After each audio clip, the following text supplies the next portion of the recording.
All right, good afternoon and welcome to our channel. Today, I'm going to be discussing how long it takes to get a Section 8 voucher.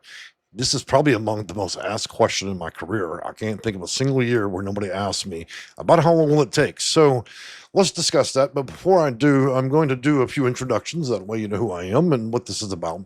So my name is Jay. I'm the owner of section8consulting.com. And if you look below, I'm going to bring up a picture real quick. This will be some of our company information.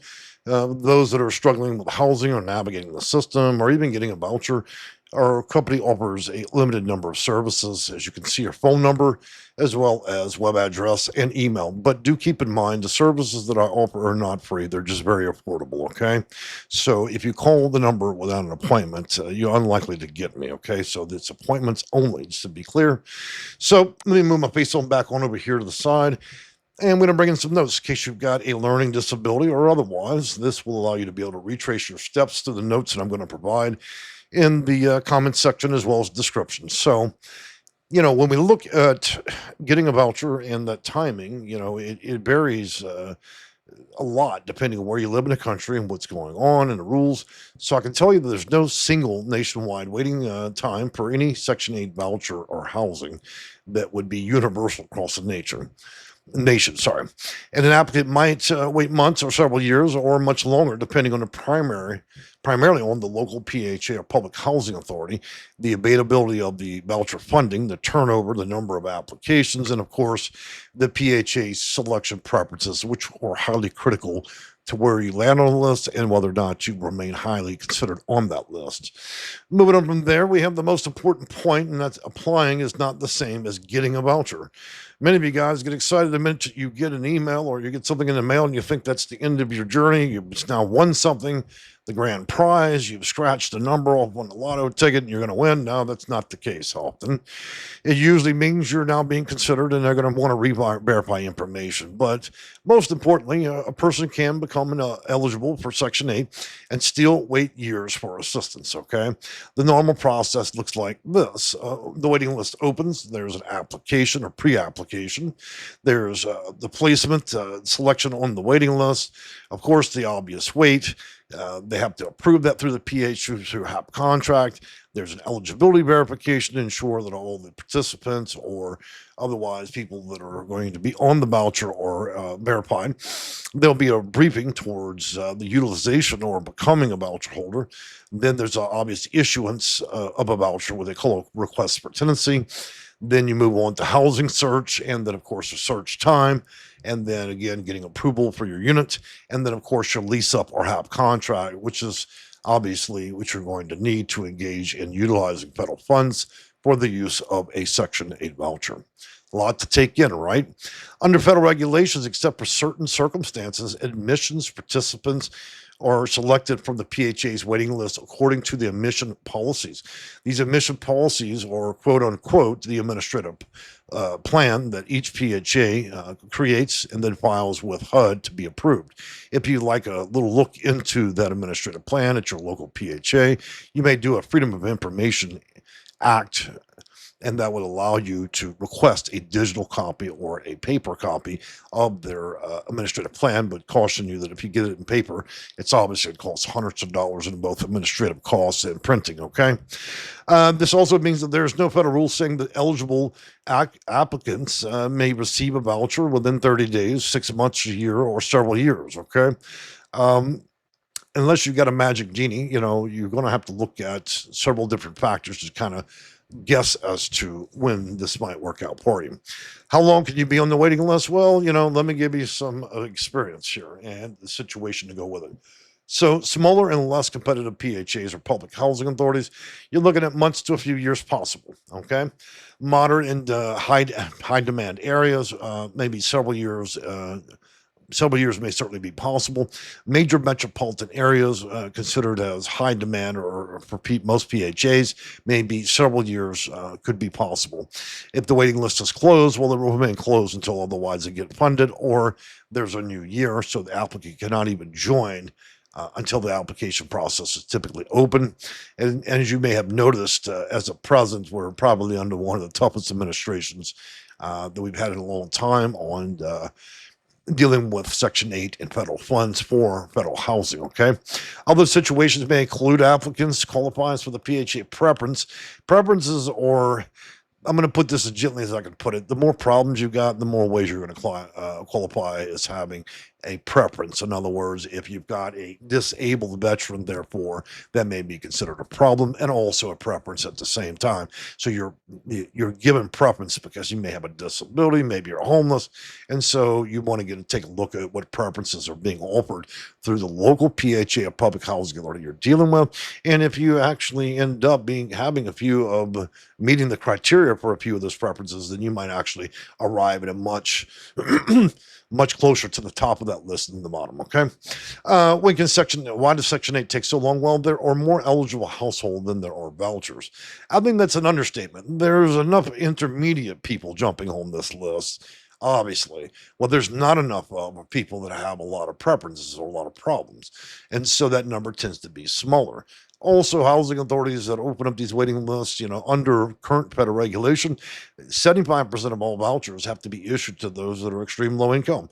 So if we look at AMI, or area medium income, we look at the standards that are given through administrative plan through the PHA, and we also look at preferences. The smaller portion of people are going to have the more extreme problems, and therefore will likely be the people that are selected first. And then, of course, that goes on. And as time increases, when you get on a waiting list, it's possible that more people with even greater problems could actually apply. And so you can look at yourself as sitting kind of on a balloon. The more you add to the balloon, the larger it gets, and then obviously the people at the top will go further up. But there's a negative effect to that balloon, right? The less air you let out, that means people end up going further to the bottom, right? So the bottom of the balloon. That's just kind of a visual example. But anyways, moving on from there, existing participants keep their assistance. So the Housing Choice Voucher are generally going ongoing assistance rather than one-time grants. Consequently, a PHA or public housing authority cannot simply reissue every voucher each year to someone new. So unless you do something violate the contract or otherwise, you have this for life or until you do no longer qualify. Okay, or otherwise violate the rules and then get terminated. Your position may not be based on an application date. So this isn't like kindergarten, the first children to line up. You know how that goes, right?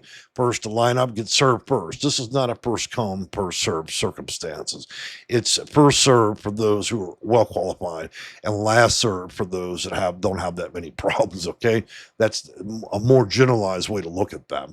Federal regulations require the PHA to select applicants according to their admission policies, meaning preferences. The waiting list records include applicants' date, time, qualification for applicable local preferences. Therefore, an applicant who applied could potentially be selected sooner if the PHA's lawful selection system gives that the household has a preference or a number of preferences. And number four, local preferences can change the waiting list time. Depending on the PHA's policy, preferences may involve particular categories or circumstances, and that's how you get to the top of the list. And actually stacking those means you're going to reach there much quicker.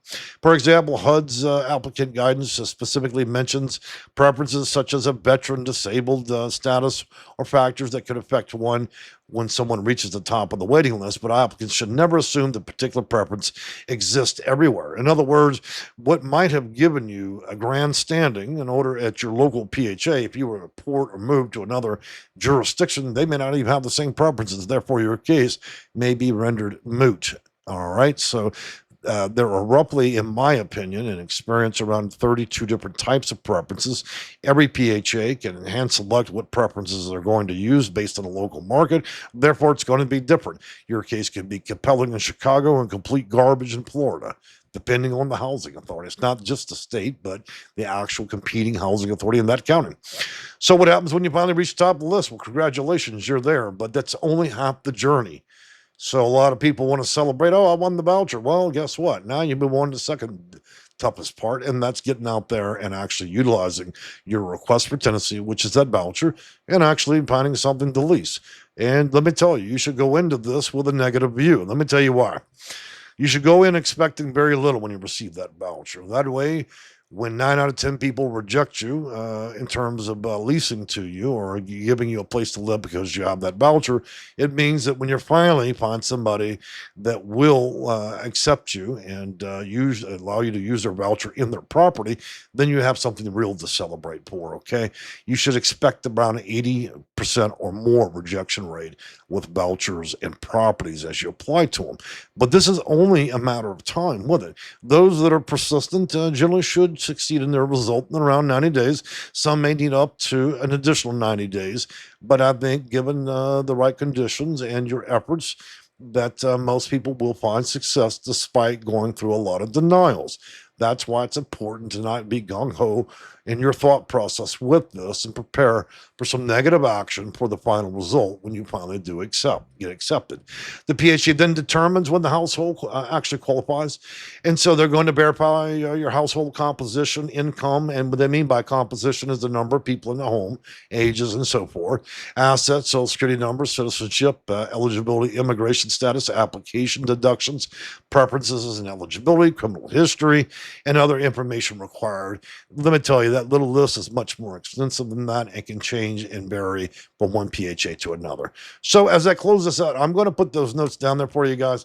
The main characteristics you need to look at is, if you want to get through and get a housing choice voucher, you're probably going to want to stick with states throughout the Midwest. Stay away from most of the West Coast and the East Coast and most of the southern states, okay? Your fastest times are going to be through the Midwest. Sometimes they're going to grant portability. Sometimes they're not going to do that. If you don't have a lot of experience in that area, I recommend reaching out to my office. I've dealt with over 22,000 people, although not all were there for vouchers. Certainly have had a better success rate than most people do on their own, okay? That's simply through trial error. Obviously through that. Again, we offer appointments only. And so if you want to contact our office, you can do so through booking an appointment. Again, they're very affordable. I've enjoyed talking with you guys and have a wonderful day. Bye for now.